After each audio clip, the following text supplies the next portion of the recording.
Hello and welcome to the Robbies Podcast, your destination for in-depth discussion and analysis of the Premier League. I'm Robbie Mustoe, he's Robbie Earl, and here are today's topics. Arsenal claw back from a goal down to draw Manchester United 1-1 thanks to the heroics of Declan Rice and David Raya.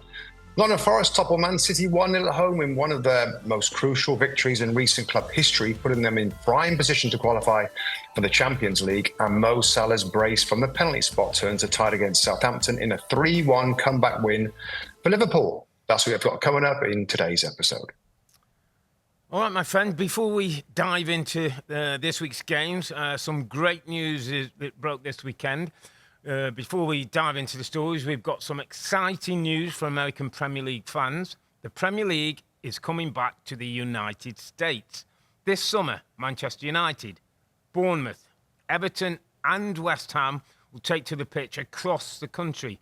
For more information and your chance to purchase tickets, register for pre-sale now by visiting premierleague.com/summer series. So that's premierleague.com/summer series. So summer series coming back, mate, at the end of the season. We've still got, 10 games or so before we get to that point for many games. Let's start at Old Trafford. Manchester United versus Arsenal. Don't think it was quite... We won a lovely preview of former games, Rob, in the history of these two teams. The Roy Keane in the tunnel, the buffet fight at Old Trafford, Wenger and Sir Alex. I mean, back in the day, this was the blue chip game, wasn't it? Manchester United with Arsenal, often fighting for Premier League titles. Wasn't ever going to quite be like that today, was it? No, certainly not from Manchester United's point of view. I think where they are on the league table, and we've watched them enough, and all our listeners and viewers have seen them enough to know what they're at right now, and it's a real low point in their, I guess, history of the football club. So I think from the expectations of Manchester United's point of view, I think you could sense it in the stadium, Rob, is pretty low. Yeah. Arsenal, on the other hand, I know that they've got their best front players out injured at the moment, but I still... in terms of disappointments in this game, I think the game as general was a disappointment. It got lively at the end with the chances that we saw at the end, a little bit of quality finishing and goalkeeping, etc. But, I think the majority of the disappointment, Rob, for me, is on Arsenal. I know the gap against Liverpool. I know how difficult that is. And I know that certain players are out, but they are pretty much through in the Champions League. I know they got the return leg next week. I just expected more from Arsenal, Rob, in this game. Yeah. And I know that they expected, and they did dominate possession, particularly kind of early in the game.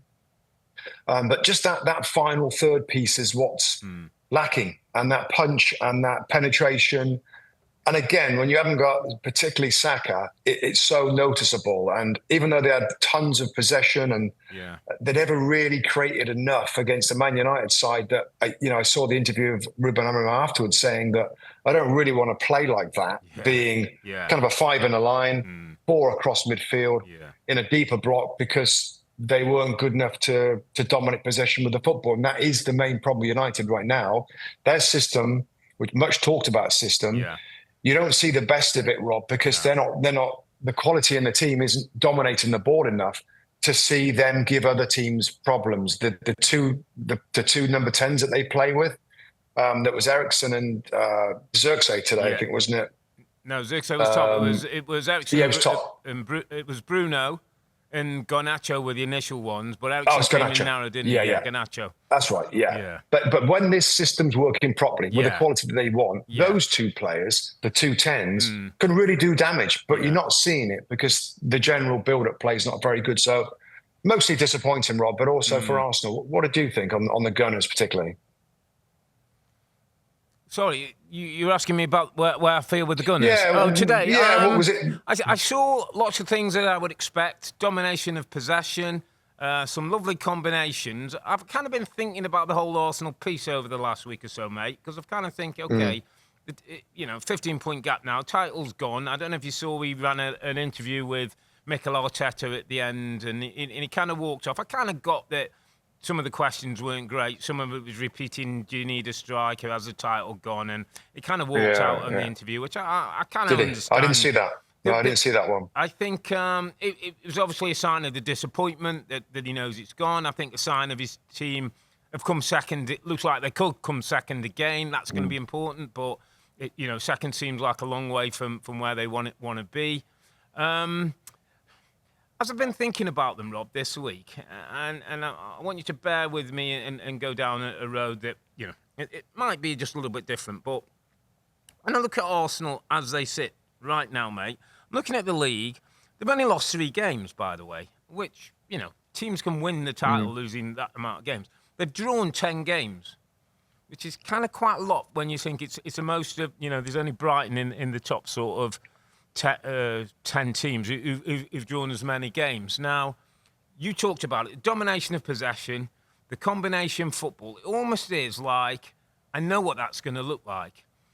There's just some days, Rob, when the finishing's not right and maybe the right player isn't available. And that might include when Havertz's there and when Saka's back and when Martinelli's fit, is that the piece that's missing, Rob, is not necessarily a 30-goal striker, I don't think.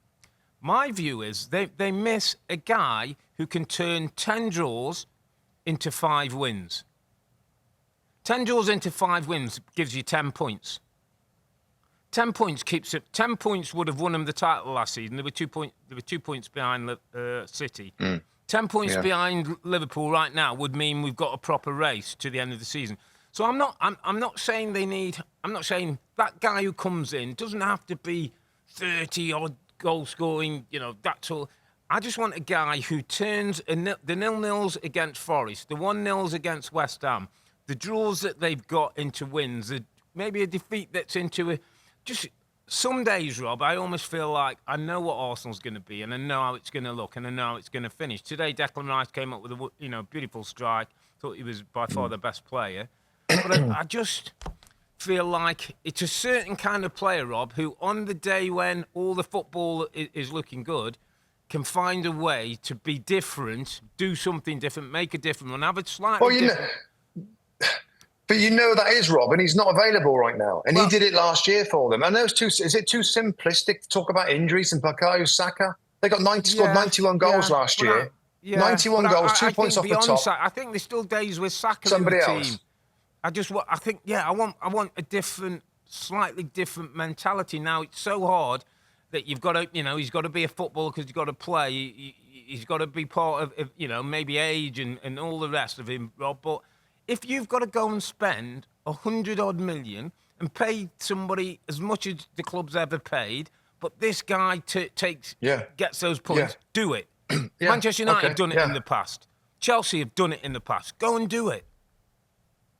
No, you're right, mate. And I keep going back to 2 players that we keep talking about for different clubs, actually, isn't it? Bukayo, is that Alexander Isak and somebody like Morgan Rogers, the goal-scoring midfield player they could use at Arsenal. Yeah. But I think where I really agree with you is that go and do it, because they've got such a good foundation, Rob, with a goalkeeper that made some brilliant saves today, and a back four that's the best in the league, really, when they're at it. I think with Timber coming in now and Calafiori and Lewis Skelly that comes in, they've got a brilliant foundation. I think we've talked about Declan Rice holding. The midfield wants a player in there, probably like a goal-scoring player, a midfield player that can get forward and get goals, and a special striker. So it's 2 players, isn't it? And then you've still got your Jesus when they come back, and your Trossard is back up, and Martinelli and Saka when he comes back. It's 2 players that could really make the difference. Now, that's not going to be cheap. No. But I think that a moment in time now where I like the manager. I think he's fired up. I think he wants to win. He's ready to win. They're close to winning. I'm more on that side of it than he's been there 5 years now and he's won an FA Cup. And what else is there? And where's the progression? And all, everybody's so quick to jump on the manager in so many scenarios, by the way, so many in this Premier League. But if there's in this summer, maybe the last couple of windows, they haven't quite prioritised Rob the right position. They spent money on other positions. Now, you're right. They can defend. They can defend brilliantly. It's just goals. The goal stat, the draw stats you said, they haven't scored enough goals to win the games because they're not drawing 3-3. They've got a brilliant back line. They're conceding 1, very few goals. They need a little bit more goal threat, and that might be it. And when everybody's fit, we've seen them get close, Rob. But if they want to really step up at a whole new level, then they've got to get a one or two that can add that little bit that you're talking about. So I think it's a good point. And I get the frustration from the Arsenal fans, but they're going. They've got to run in Champions League. Yeah. Again, the younger ones in the squad will be learning from this. Ranieri and Miles Lewis-Skelly, Robert, are huge additions, by the way, to this season. They could be They're huge players in the next 18 months, man. Yeah, and that's part of what you're talking about. Add that little bit of quality. There are two players coming up from the academy with Saka. That side of the club's working well. The academy side's working well. Lots working well. It just needs a little bit more, and hopefully the ownership and the director, they get the new director of football in. I see, like he's coming in, and they'll find the right couple of guys, Rob. But no, good point on that. Just on United, Rob, on Ruben Amorim, I saw his interview afterwards, and again, frustration about the way that they played. Correct. Was there anything? I just thought I still see pockets of encouragement. Am I just trying to? Am I trying to see this when it's not there? And of course, I'm not stupid enough. I know they're a really average team right now, but there are a few pockets of it. If it looks all right at times, that's Arsenal they played, and they should have won the game if it wasn't for David Raya. Absolutely, and Garnacho's threat on the wide side. Yeah, Bruno he's a good making player. runs from deep Quality. when he's in a higher position. I think he can affect the game more. Look, Casemiro allowed the game to come to him. He wasn't chasing it round, and he gave a bit more of a structure in front. I thought today as well, Rob. I thought they looked focused. They looked committed to what they were doing. It's his spirit. It's not pretty. It's not how you want to be. We're talking about people being critical of Mikel Arteta. Look where Man United are. Look how their football is. Look where they sit in the table. They've got a long way to go to catch Arsenal, and then maybe even more to catch the likes of Liverpool and possibly Man City if they come back to form. But I thought, like you, there's little signs of encouragement. They've just taken the second best team in the league to a draw and could have ended up maybe nicking a win, which we've seen in United, Rob. We've seen a couple of these this season. I think everything starts to point to Thursday night, by the way. And Real Sociedad at home, 1-1 draw. Yeah. I mean, to win that competition and get Champions League football changes a lot around that club. Yeah. Not only the money and the prestige, but the ability of what kind of players you might be able to attract, how you can go to that next stage, which is important for the new manager. So I think he can take away from it. I think he'd be disappointed that he has to kind of play that certain way. But do you know what, Rob? I thought today's team kind of did him pretty proud. Yeah, and also, I mean, I think I counted 9 players unavailable for him, and it's maybe the youngest unrecognisable bench that you've ever seen for Manchester United. Aidan Heaven, the young kid, 18-year-old defender, comes on, didn't he, at half-time for Lenny Yoro. Looks like he's injured again. So there's a lot of players. And I'm not saying it's going to make them great when a lot of these come back, but it's still difficult when, your better players are not available again. So, yeah, you're right. The European game is going to be big for them, as it is a couple of other teams in the Premier League I can think about right now. But it is going to be big, and it's probably the lowest ebb the club's been at a long time, both on and off the field. And it's something I suppose Jim Ratcliffe feels that this is a really tough moment. They've made mistakes. There's more firings or whatever in the background that's horrible to take season tickets. So it's as bad as I think. Probably it's about as bad as it's ever going to get now, Rob. I think where they are on and off the field. You would but hope we'll so see. if you're Manchester United. I know there was a protest before the game, and obviously the fans are not happy how the club's been run. And every time we pick up a paper, it's some bad news story coming out. I just want to focus your attention, Rob, on one area of the pitch and sort of two players who, before we move on. Rasmus Højlund was dropped to the bench today. Joshua Zirkzee started. Don't know if you saw the game midweek, Champions League, Real Sociedad. Dalot got played over the top in the wing-back position where you'd want him when the system's working well. He's got a chance to put a ball in, refuses to put it in or doesn't decide to put it in, goes back, keeps possession. There was a bit of a fallout between Dalot and Højlund. Højlund was obviously frustrated that he's not getting his service. I thought it spoke to me, Rob, that moment and that kind of little flare-up between the two. I think Diego Dalot, whether he could have put the ball in or not, I feel like you're almost in a case where I'm putting it in, but it doesn't look like he's going to score. he'd rather go safe and keep the ball rather than take the risk, which isn't what that system's about at times when you get in those good areas as a wide people. Yeah. And it just made me think, Rob, that there's still almost like there's got to be a belief more in the players and a belief more in the system to sort to take the next step. Do you know what I mean? Now I look at the front line, I'm thinking Højlund's struggling on confidence. He's a young man. It looks like it's a bit much for him. Xerxes not the fit you really want in that position with that system. Are they going to have to start out and whether, you're botching up the back or whatever, might they have to go and get a centre-forward? Might have to go and spend some money to get a centre-forward that leads a line that you can start to build around? Yeah, I think when you think of United right now, I think we know the financial problems that they've got, right? They haven't got much money. So it's like, where are they going to spend it to have most impact on the team? And I think I said a few weeks ago that wing-back, just bring in a wing-back, and it's been Patrick Dorgu, and he's out suspended at the moment. I think he helps them on the left-hand side, a natural left-footer to feed those balls in. You're right, Dalot today, Rob. There's a few times where he came back on his right foot, and I could hear the fans going, like, oh, like, why didn't you serve it in there? He's right-footed on the left side. It's not ideal. But no, whether the next player is a striker, is it a right wing-back? I mean, there's a lot of midfield players there. We know that Mason Mount's out. That could possibly add something, and other players that are out injured, Mainu and Ugarte. I think probably a right wing back or a centre forward that'll do a better job in trying to get him going a little bit and try and get him playing a little bit, because he's had a lot of chances, and I know it's not easy playing in a team that's struggling.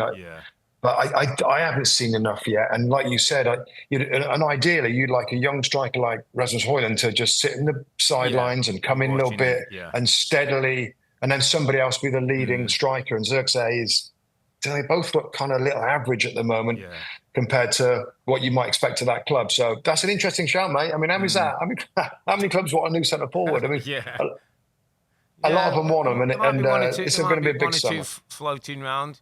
Bex asked me today, is Jamie Vardy finished with the Premier League? And I'm like, oh boy. I know, Jamie Vardy, year contract. Go on, Jamie. Oh gosh. Let me move you on, maybe. mate. Let me move you on. Okay. To the City Ground. I thought this was the biggest game of the weekend. Nottingham Forest hosting Manchester City. There's been a bit of talk about Forest, whether, this is the point of the season where they're just going to drop off. I think I've said to you, I kind of believe in what they're doing, and I still feel like they've got a chance. I said before the game, I didn't think they'll get beat. They didn't. They won 1-0 against Manchester City. Pushes them now into third spot, Rob. And as much as the win, I kind of felt this gave the group, the manager, the fans, the players, a bit of belief, mate, that they could just make this, whether it's 4 or 5 spots. I mean, the next 2 games are Ipswich Town and Manchester United. Yeah, it is remarkable. It's some story, Rob, isn't it? Yeah. And I think the hardest thing to do if you're Forest, as we know, it's a long season, football season. Yeah. It's a long season. And there's moments, particularly at the start, where Forest got off to a great start. There's a little bit of euphoria, a little bit of like, wow, this is amazing. Yeah. But to keep it going for this amount of time, it can't be just that buzz from the stadium, the atmosphere, which is spectacular, by the way. I mean, they support the team really tremendously well. League, mate. As well as anybody. And this thing has kept rolling on.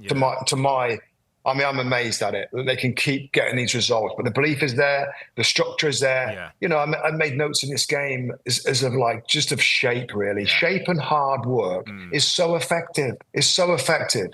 And we'll get on to Man City, but City's kind of tippy-tappy football around just didn't penetrate them. I see that they changed their... Nuno, Rob, he tweaks smart, more than I think people. He's a lot smart. He tweaks more than people think. In terms of systems. We've got to give him a bit more respect, haven't we? We talk about technicians and that. We never really put Nuno in that class. That's right. I mean, Dominguez is a central midfield player. Without the ball, he played on the right side, on the right wing. Yeah. And Morgan Gibbs-White, who's often a 10, comes a lot deeper. Yeah. And, it's like... Yeah. And Elanga played central. Elanga played more central. So the right winger goes to centre forward, and then the centre midfield goes to right side. The 10 comes in one. So that I hadn't seen that before. I saw the setup and wow, that's kind of different. So he's obviously in individual games, he thinks certain players in certain spots is going to help them. Yeah. And of course, the proof's in the pudding, the proof's in the results. Gets a great result today. The goal's a perfect always work. Gibbs White picks it up deep, turns, hits great ball on the other side. Ball. Perfect Forest goal, isn't it? That. Yeah, it really is. Yeah, it really is. The pass over there. I mean, I don't know how the ball gets in at near post there, but fair play on that side there. And Callum Hudson-Odoi is another player that's kind of.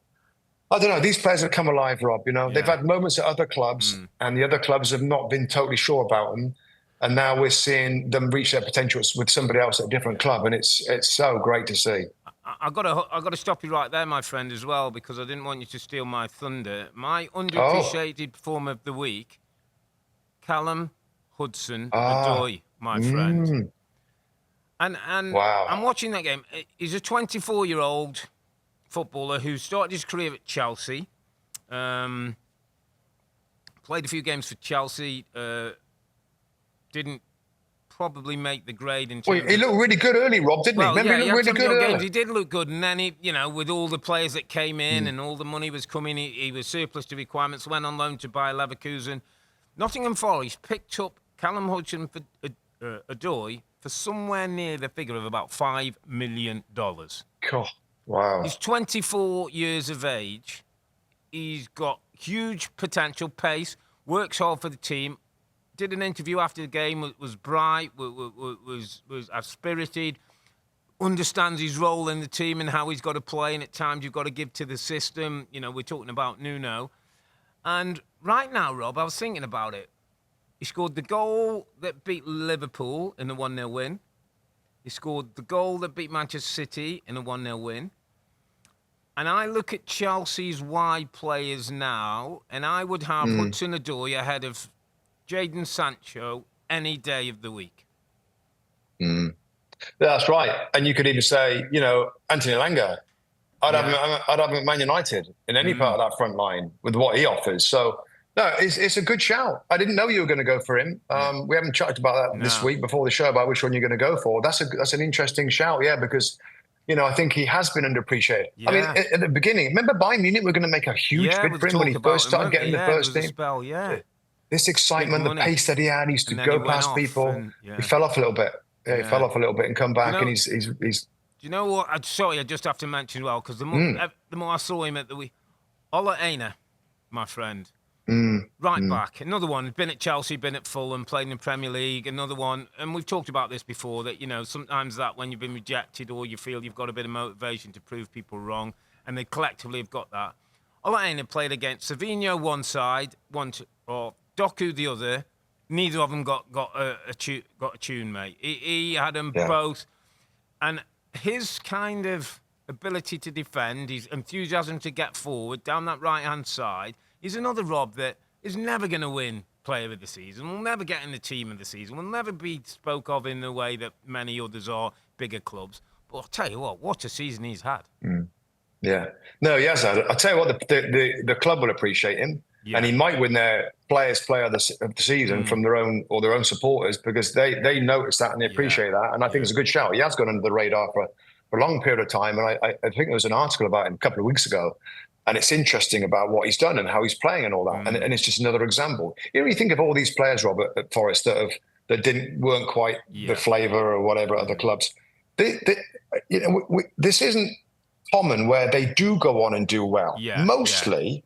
Other players that aren't quite good enough go the other way, and they weren't good enough there, and they're actually not good enough here, and they kind of drift down. So this isn't something that's happens a lot where players get sold from the big clubs. They often drift down, but this is a particular story. I think Fulham's the story too, isn't it? Yeah. The players that have sort of resurrected a little bit, those former Arsenal guys and stuff there. So it's not super common, but it's a great story. And the turnaround from last year it's just crazy turnaround from where they were last year and the football that they're playing. And the defensive kind of plan of it, 31% possession, Rob, wasn't it? 31% possession. 31% possession of the ball. Incredible. And I think hopefully our viewers and listeners now will know that possession's not. Yeah, it's not. It's just not the be-all and end-all. It's just not. Because we've said this so many times, the counter-attacking style is effective. If you've got a strong defensive core and you've got some quickies and a creative long pass maker, like we saw exactly in this game. This was the poster child for this style of football and this way of playing and how effective it can be. So fair play to Forest to beat City that I feel are gonna get better and finish stronger with the new players. But I mean, that's a tough place to go, Rob. This isn't, City were disappointing, but Forest right now is one of the hardest places to go. Big question then before we quickly touch City. Are you starting to believe? Can Forest? I've got to get you on the train, mate. We're on the train. I know. And I've been wrong in these before. Famously, the Leicester City thing. I just thought like over 38 games. Yeah. That the others will get stronger. Remember the Leicester game against Man City at the Etihad? They won 3-1. Mahrez had a day, and we went, he did. Wasn't this that? It wasn't quite there. No, I'm still not there. No, it wasn't. Oh, come on. I'm sorry. I know. It's not. I think it's so tight, and there's so many teams chasing. Now they might because there's going to be 5 places. We think, really good chance of 5 places.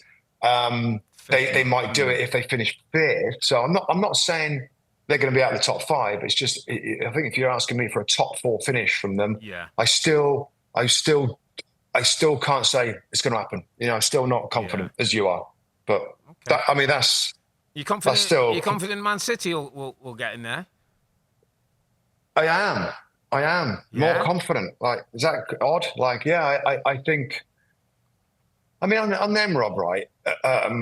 Gosh, it was so much possession, and it was so tippy tappy, and it was back to the possession without penetration.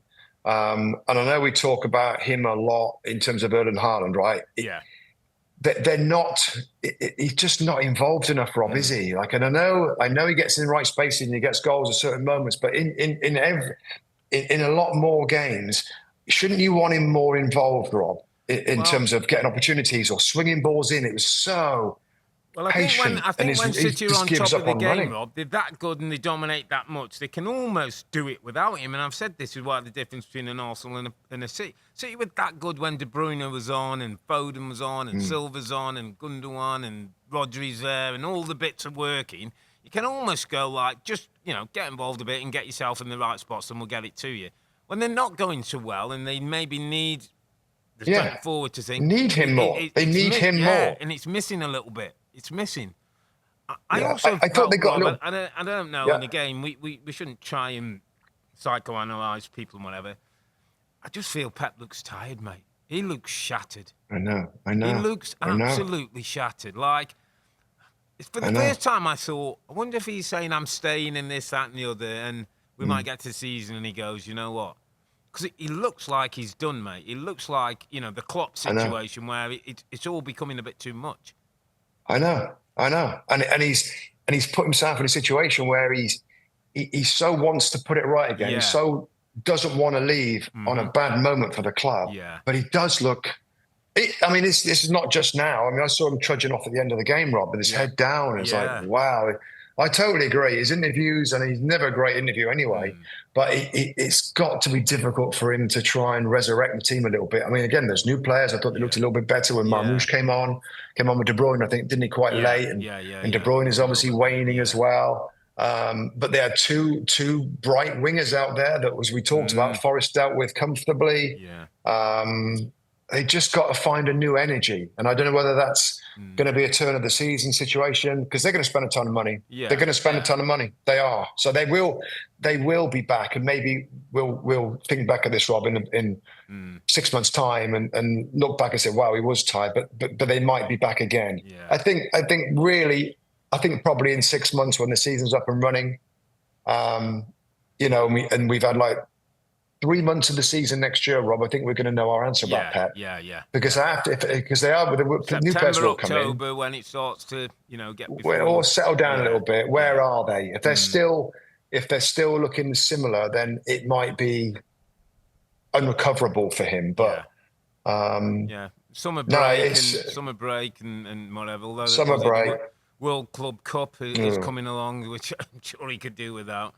Just before we go, mate, just before we move on from City, a story that's been running this week, and as I was watching, I was thinking about you, and I thought, let me run this one past Musty. Jack Grealish, this week, went out apparently for a beer in somewhere up in the north. A working man's club. Working man's club. Apparently put £2,000 behind the bar, bought everybody drinks. He had a few drinks. There was a couple of pictures of him coming out, maybe, looking like he's had a few pints.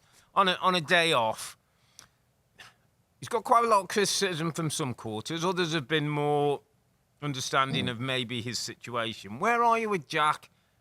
What's happening in his career as such? I mean, it's a different world from when we played, and we shouldn't sit here like we got the rights to comment on other people. Yeah. We all were out in days where we had days out with our mates and with our teammates. We had a few beers. We'd go to the races. We'd have a few beers. Are times just different? Do players have to or act a little differently in modern football? So my thought on this is that sometimes players are going to go out and have a few beers. Yeah. And yeah, in an ideal world, and if everybody's a model professional, you get it less and less. There's in our day, Rob, there was a lot of that going on. Correct. We know that. On Saturdays after games, a lot of players would go out. Yeah. Sometimes during the week, they come in, they're a little hungover. There was more drinking back then. It's got a lot more professional. Yeah. Jack is probably on a little bit more. He's on more the fun side. Yeah. But I think over the seasons, he's dedicated enough. Mm-hmm. I don't have a big problem with this particular incident. I'm sure whenever he goes out, and I'm sure when papers get to know he's having a few beers, it becomes a story. Yeah. But I think we're doing a bit of an injustice to sort of say this is unprofessional. It's not perfect behaviour, but you show me a team that's got 25 perfect pros. Yeah.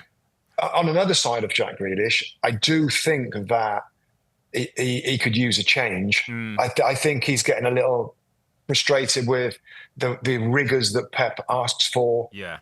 I don't know whether he's ready to play at that level and be as effective as Pep wants from him all the time, and to be the best team in the world. Maybe it needs more players in the team to be able to do that. Yeah. So maybe he jumps down a level of team. Maybe that's a little harsh, or go somewhere else that's going to love him a little bit more and be a little bit less demanding out the side, because City have got so many options. Jack needs to be playing. He's a really great footballer. Maybe a change of club is a good idea in the summer.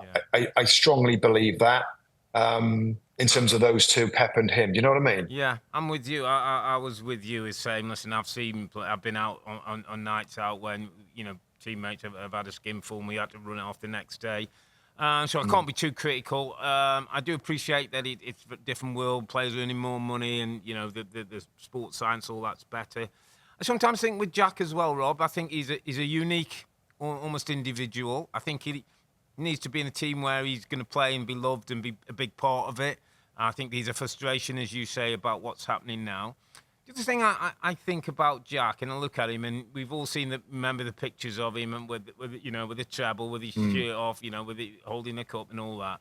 I almost feel with Jack Grealish that sometimes Jack probably thinks that most people would give their right arm to be Jack Grealish. But Jack Grealish, I think, would give his right arm just to be one of the lads sometimes. He looks like he doesn't really want all the... But I think he appreciates it, Rob. I think he does appreciate it. But I think he like going to a working man's club tells you something about Jack Grealish's personality. He could go to any place in any big city or fly off to France or Spain. He went to a working man's club. He kind of wants to be normal and plays football and enjoy it. And he looks a simple soul to me. Like, give him his football, he'll stay fit. And that's all right, isn't it? And that's all right, absolutely all right. It's just that, unfortunately, in this world, he's the guy who the papers are trying to say, he's almost like a modern day Gaza. He's the one who, he's going to go off the rails a little bit and do this. And it's a shame. Because there aren't many of them, is there? No, in the top right now, Rob. Personality, it's a shame. So, listen, I'm sure come the end of the season, some tough decisions are going to be made. I'd be surprised if he's still at the football club. Like you, I think, move to another club. People have talked about even return to Villa. And whether he decides to go abroad for a few years, whether that's the kind of thing that might suit him. But, I just wanted to bring it up, and it was just one of those stories that were around. Interesting. Just saying that, it's an interesting take depending on how you look at Jack Grealish, whether you see it's something you're okay with or something he shouldn't be doing. All right, mate, let's move it to Anfield. Because after 45 minutes, Southampton were 1-0 up through Will Smallbone, and then we're all thinking, oops. And then Mo does what Mo does. Liverpool do what they do. Arne Slot does what Arne Slot does, by the way, and that's make changes that affect games, and Liverpool end up 3-1 winners. Yeah, a funny game, Rob, I thought. Few changes, and Darwin Nunez gets to start up front. Maybe I expected more changes, given what they've got coming up. I think it's Tuesday, isn't it? Didn't he, instead of Robinson? Yeah, but not McAllister started from the bench, came on, looked $1 million when he came on. So I thought there'd be a few more changes. It was a little flat at times. I think we know that Mo Salah is good at penalties. That's one of the stories that comes out of this. His penalties are so blooming good, so good. I thought Ryan Gravenberch was also really strong early on. You're always expecting a game like this with Southampton. We've been watching Southampton all season. We know how brittle they are defensively. Same category as me for Leicester City in terms of their defence. And I did notice early on, Rob, and we've just finished about Man City and stuff, but I put a social media post out there. I looked at Liverpool in the first 10, 15 minutes and the way that they regained the ball. Yeah. And it wasn't a brilliant, scintillating first half from Liverpool, but there was moments, particularly in the first 15, 20 minutes, when they give the ball away and they swarm all over it. Yeah, and I watched Man City on tape. I watched it again, the game again, and it's like, after watching Liverpool, I watched Liverpool. I was like, well, that's what City used to do, and all the problems that City have not been as good. They could do a lot worse than just remembering how they used to win the ball back again, and that press.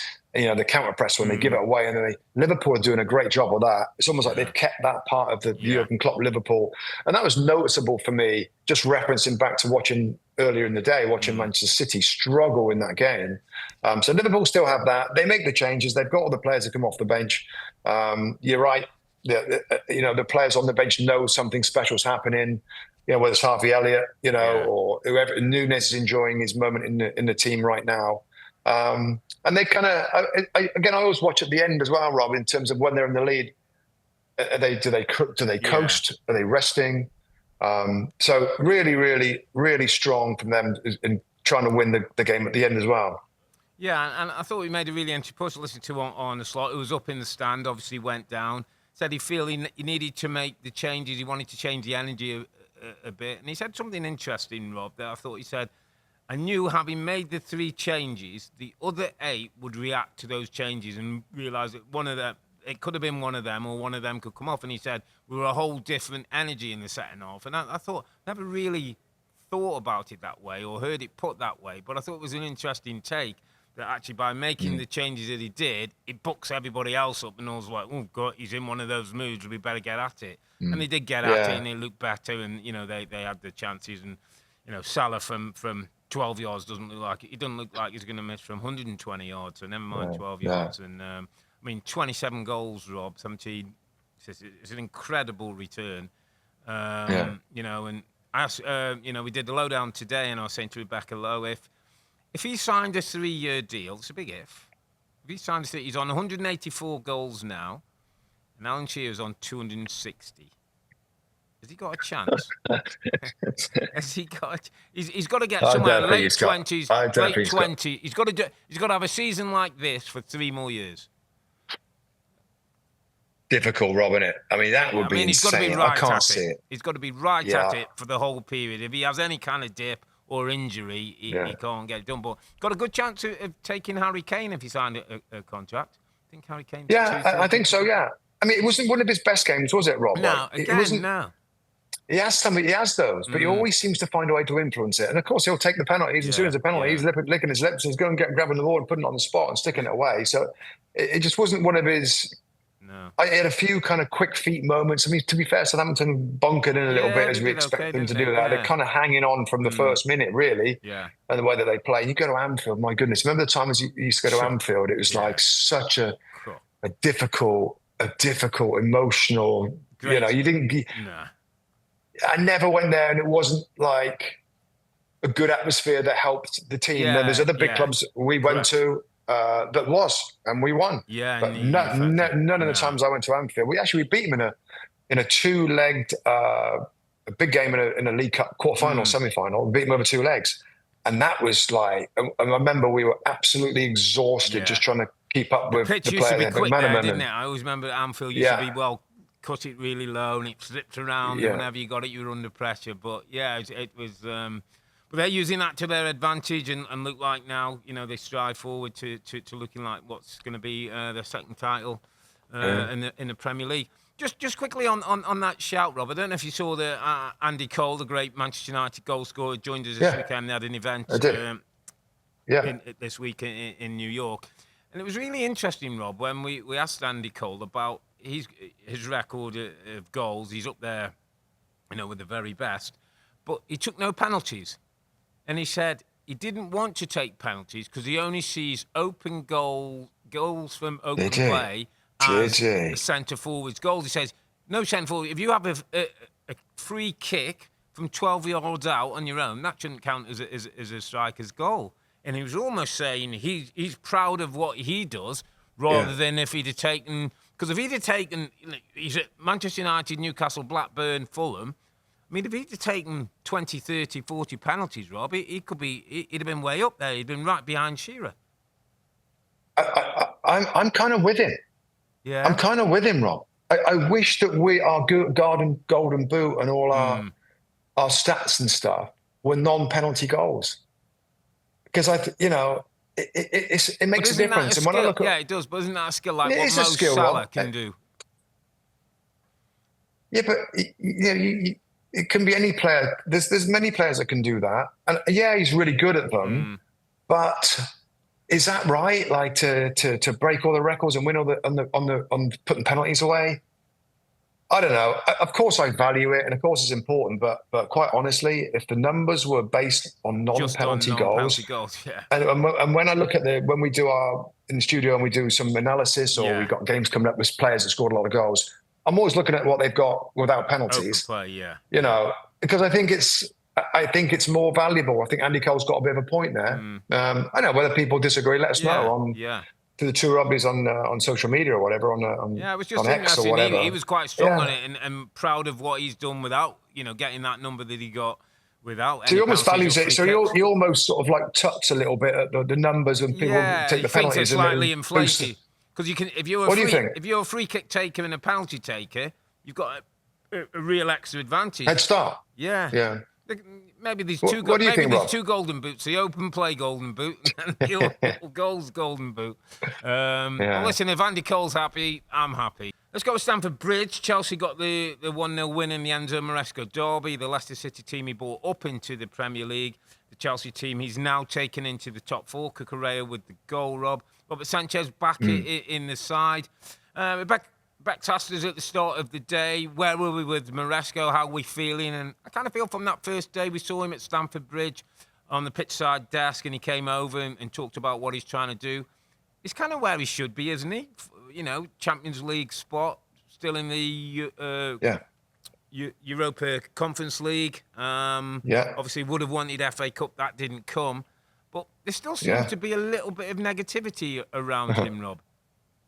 Yeah, I watched this game today, Robin. Those games go at the same time. I watched the Chelsea game because I'm fascinated by it, and I like what he's done. And I think your first question is they're about right. I think they probably are about right where they are in the league table right now. There's a big celebration, Rob, when the final whistle went. It was only 1-0. It was only against Leicester City, but there was quite the celebration, the movement to fourth place. And what I took away from this game, and they've got, Reece James is out ill, and there's still important players out. Nico Jackson's out, and Noni Madueke's out. They've been important players, and I think commentators talked about, which I agree with, like Cole Palmer has assisted those two more than any others, and he's maybe missing those guys around him. But what I feel, you can sense an atmosphere at Chelsea, and we know what they've had in the past.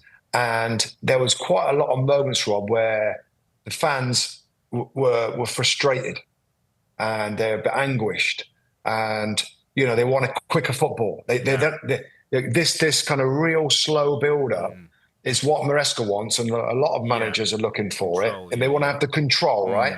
But there's a consequence to the control when you have slow football control. There's one time, Rob, when I think, which player was it? I think it was Sancho, got the ball, and they were going to counter-attack, and he kind of turned around and passed the ball back. And there was like a groan from the supporters, and then they start slowly building up again. The consequence of that is that teams... we can get behind the ball, and they load up and they get themselves in a strong shape, which Leicester did. And it's not easy to break down. You need that real quality to do it.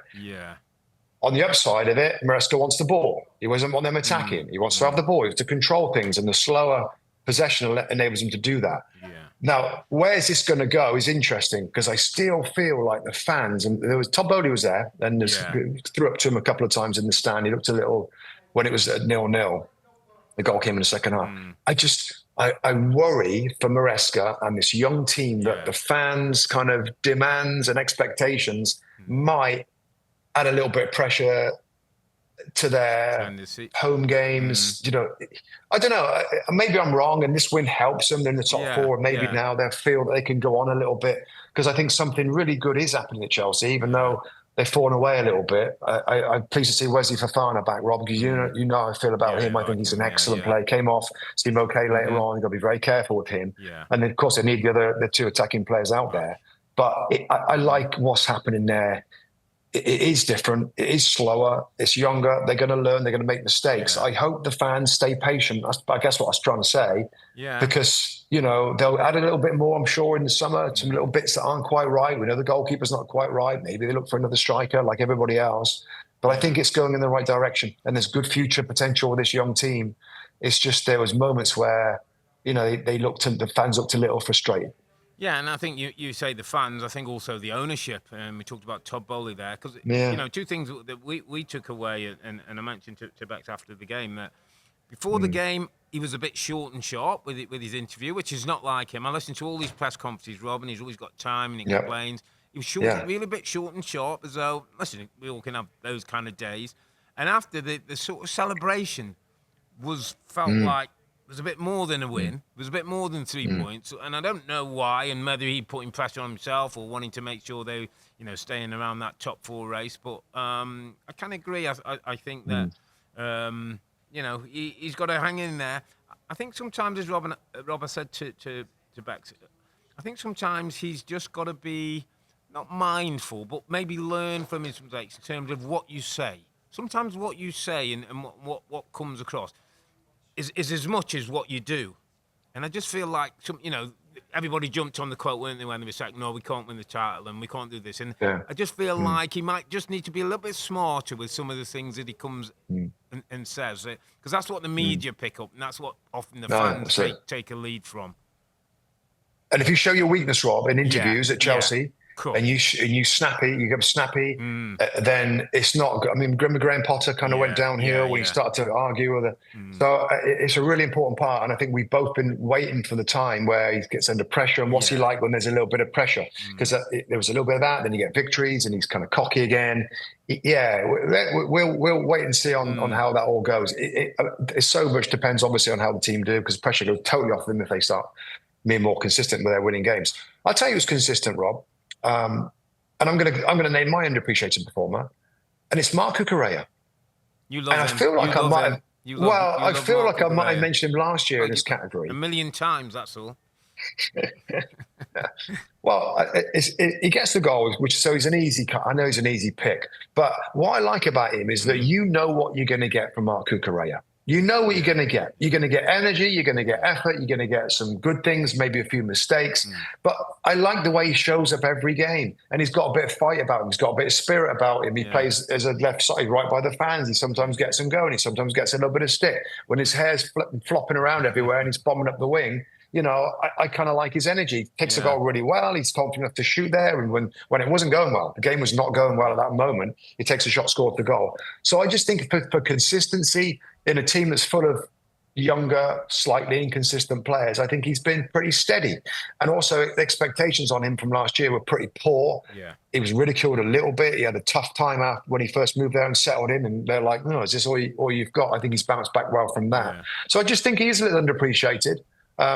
Maybe I think he's won the fans over a bit at Chelsea now. But in general, in you know, maybe some neutrals or others that watch Chelsea a little bit and don't think that he's that great, I think he does pretty good. And I think he's a consistent kind of part of a team that's not particularly consistent. So just want to give him a shout. It's a good shout because at one time it looked like he might have been out the door, Rob, and you know, Ben Chilwell was was he going to be good enough? With a month, and so he's you do know what you're going to get, and as you say, a couple of times today when the game's been slow build up, every now and then he injects a bit of energy and a bit Yeah, of it's pace, energy. and He I does. think it's important for this Chelsea team to try to rediscover their best form. So yeah, good shout. Good win in the end for Chelsea. I thought, Important in fairness to Leicester, they looked a bit better. Rob, I like Cody Yeah. back in. Went 3 at the back with Luke Thomas Yeah. and Yeah. Falter Better. and then the wing backs. Looked a bit better, then it gives them a chance. I think that Yeah. the structure. So fair play to Rude. We'll have to wait and see how they go on in the coming weeks. Let's go to Tottenham Hotspur Stadium. There's always goals there. There's always goals scored. There's always goals conceded. And we got 2 for Tottenham. We got 2 for Bournemouth. Bournemouth went 2-0 up. Some lovely football, as we've seen for most of the season. Tavernier and Evan Nielsen put Bournemouth 2-0 up. But then, disappointing for them, Saw gets a miss-hit cross that goes in. And Sonny gets a penalty kick. And Spurs get a 2-2 draw. When it wasn't the full-strength Spurs team, I think there's definitely an eye on AZ Alkmaar this week. I mean, we talked about European games are important. This is Angie's season Thursday night at home to AZ Alkmaar, where they're 1-0 down, Rob. Yeah, I think it is their season, and I think the fans know that. And this wasn't great, and it's again another example of Spurs being pretty open. Just saw the highlights, just saw the goals. Same game, I think, same time as Chelsea going on this morning. And I think, the Thursday game's huge. If they go out of the Europa League, Rob, I think there's a lot of Spurs fans that look where they are on the league table, and the players are coming back now. To be fair, most players, I think, are back from injury or coming back. I see Van der Ven and Madison and a few others that are back now. It's just going to be an important, whatever happens on Thursday, it's going to be an important couple of months to the end of the season, because I think if you're the ownership there, Rob, or the director of football, isn't it right to sort of at the end of the season? It's always going to be the end of the season for me to assess what he's done, and what they'd love to see is the majority of the squad being available again without a crazy schedule of every 3 days, so they can say to Ange, okay, the last 2 months of the season, you had your players back, and we're still seeing some worrying signs of lack of progression, even though you got, I mean, he might, and then. That's a call for the club at the summer to think whether they can get, because the summer's the time to change a manager, because it's just easier to find others and get others out of other clubs with not much going on. So that's the time to do it. They're going to do it instead of starting another season with him. Unless they finish well, maybe they do get their stuff together, Rob, and get clean sheets. It's been a little better defensively, I think, over the last few weeks, if I remember right. On some of the, but again, like watching Chelsea, I'm looking at the score of the other game. And I'm not surprised that Bournemouth go ahead. I'm not like as 1-0. I look at checking the stats. Their expected goals is higher. It's like I can almost watch the game without watching it. I can feel and sit, and I know. So I'm not surprised, to be fair, that they came back and got 2-2 draw. So let's see. Let's see. How they finish and how they go in Europe on Thursday, and where they are next weekend. Another bunch of Premier League games, but it's going to be a very important couple of months. And of course, Thursday is the fans will say this is our season. So if the season's over, if we go out of the competition, but it ain't really for Ange, because he's got to prove himself big time that he can get the team back on track and winning regularly. Spurs with this squad should be winning regularly with the players coming back from injury. So that's what we've got to do. Absolutely, pressure on Ange, and we'll see another huge European game on Thursday night for Tottenham Hotspur. Let's see how that one plays out. Let's quickly run through the other games, mate. Brentford 0, Aston Villa 1. Ollie Watkins, I think, had 6 goals in his last 6 games against his former team. Good win for them, Rob. Good win after Champions League. Didn't do well in Champions League. I think they only won 1 in 8 before today. So good win. Unlucky Morgan Rogers just offside with his second goal. He keeps going up from strength to strength. And I just thought we saw a bit of depth in the Villa team, that they can swap and change if we play, and they've still got good quality to come. So kind of feel like there's an exciting end to the season coming up for Aston Villa. 3-1 up against Club Brugge in the Champions League. It's a great chance to go to quarterfinals of that competition. And still going pretty nicely in the league. Still, keeping an outside chance of a European qualification through their league position as well. They're still, even though they're down the table a little bit, the points gap is not great, and they've got we know they've strengthened in. Rashford didn't get the start again, but they have strengthened, and that's what they needed really with this run of results coming up. But they're a good story, and again, I always marvel at Morgan Rogers. I feel like every podcast I've got to talk about him again. He almost scored a goal. I think it was fraction offside, wasn't it? In the build up to Rogers scoring. He's such a consistent player. Rob. You get good work from him. almost every game. Every game there's good work from this guy, and that's not normal for a 22-year-old with the physicality he's got, the physique that he's got, the ability to get forward, to carry the ball. Big fan of him. But no, there is a good result for Aston Villa. Brentford, as we know, is a tough place, and I know you guarantee goals, didn't you? Did you guarantee goals? I guaranteed goals, yeah. You just got away with it, mate, and he won one goal in it. A goal's a goal, my friend, as they say. And Ollie Watkins is another one on his list. Let's go to the Amex. Brighton 2, Fulham 1. Fulham go ahead through Jimenez. Lovely goal. Great work from Iwobi on the right. Jimenez gets his 10th goal of the season. Van Hecker with a really good header brings Brighton back. And then Brighton, as they've done a couple of times, Rob, 4 straight wins now in the Premier League. João Pedro with a penalty. Got taken down in the box. One of those clumsy challenges that there was enough contact. He goes down. I think the penalty was the right call, and Pedro scores. And Brighton win the game 2-1. But two decent teams. You could see the disappointment on Marco Silva's face, because I think at least he thought he's coming away with the point. And then the penalty late on was enough to give Fabian Hürzeler all 3 points. And Brighton. But a funny team, Rob, aren't they? Yeah, ticking along. Since they, I mean, they're 6th, aren't they? They're up to 6th, aren't they, in the Premier League? Got beat 7. Since they got beat 7, Rob, they're unbeaten. I mean, they're a funny team. They're sneaking under the radar, mate. They're 6th in the Premier League. They're a point behind Man City. Absolutely. I mean, they've got a race for every European spot that you want. Still in the FA Cup. You know, sometimes you watch them and they look a little tippy-tappy, is it? And they look a little light and a little fancy Dan. But they've got good young players. I like the front 4. They had Minter, they had Mitoma, they had Ruter, they had Pedro. They've got Welbeck can come on. They've got others who can add to that. I mean, it's still exciting. And, you know, they've let Buonanotte and Enciso go on loan. You know, they've got that much talent. So, yeah, I was working through the front 4, and I think there was 24 goals between the 4 front men, and all have played in. That doesn't half help. Yeah, Hurt's doing a good job. He's doing a good job. There's a few little difficulties along the way, but wow, up to 6th is pretty special. At Molineux, it was Wolves 1, Everton 1. Jack Harrison with his first goal of the season. Winston with the assist, so that was first productivity for those 2 wide players. Apparently, David Moyes had been playing very well, but hadn't really been scoring or assisting. Manachi with a good header for Wolves just before half-time. Had to come off, actually, in the second half. Looks a talent, 20-year-old. I think he's Zambian international for Wolves. Probably a fair result in the end, Rob. Wolves will be a bit disappointed because obviously, you know, 3 points would have given them an even bigger gap to the bottom 3. At the moment, it stands at there's a 6-point gap, which you're looking at things now and thinking, you know, unless Ipswich and Leicester can get on some kind of super run, it's probably done and dusted. But Wolves without Cunha, Rob. He's missing. He's going to miss 3 games, and could even be more. FA have charged him for improper conduct, so that could even be 4 or 5 games, which will be a blow. And you know, Wolves have still got a little bit of work to do to make sure. Yeah, I see the frustration from the manager after this game. Again, I saw the highlights of this one, and they're still in it. I mean, there's still plenty of games, Rob, isn't there? There's still plenty of games. They've got to get a better total than what they've got right now. And I know there's a gap there, but as long, you know, as those bottom teams, and we've both been there, you know, they're going to keep fighting. And the fair play to Moyes, you know, not just the results and stuff, but just changing things, giving young players chances and adding to the squad and bringing people in different spots and just changing a little bit. It's what was needed, wasn't it, before? Sean Dyche, he just was the same blimmin' team every week in the same way. And Everton now are kind of difficult to beat.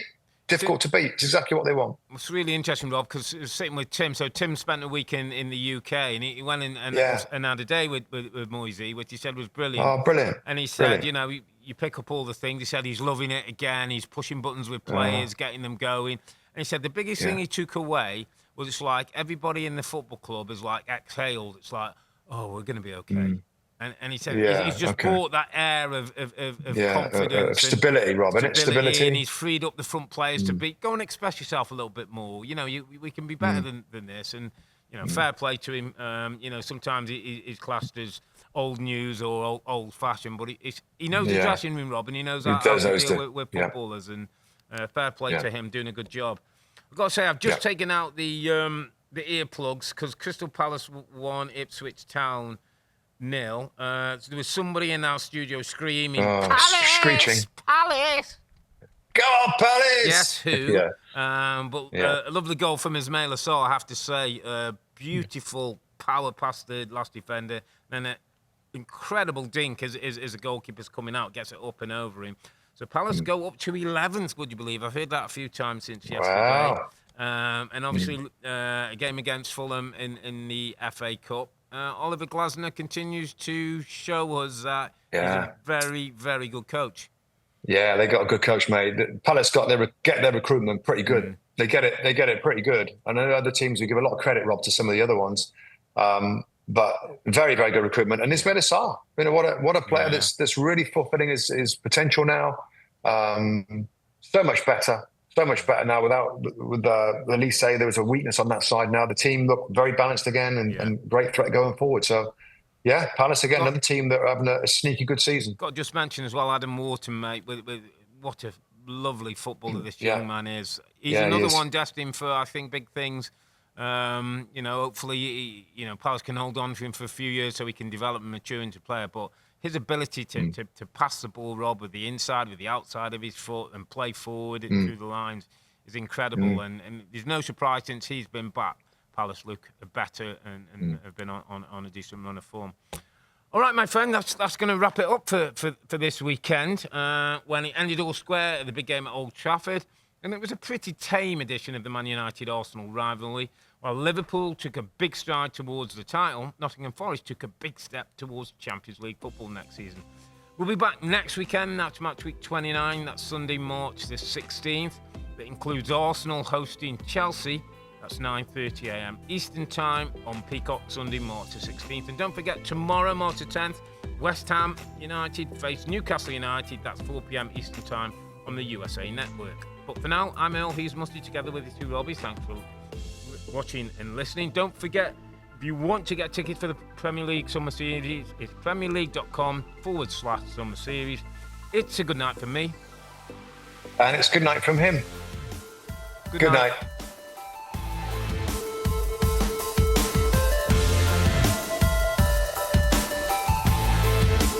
Hi, I'm Rebecca Lowe, and as we head towards the end of an exciting Premier League season, make sure you like and subscribe on the NBC Sports YouTube channel for more content like this.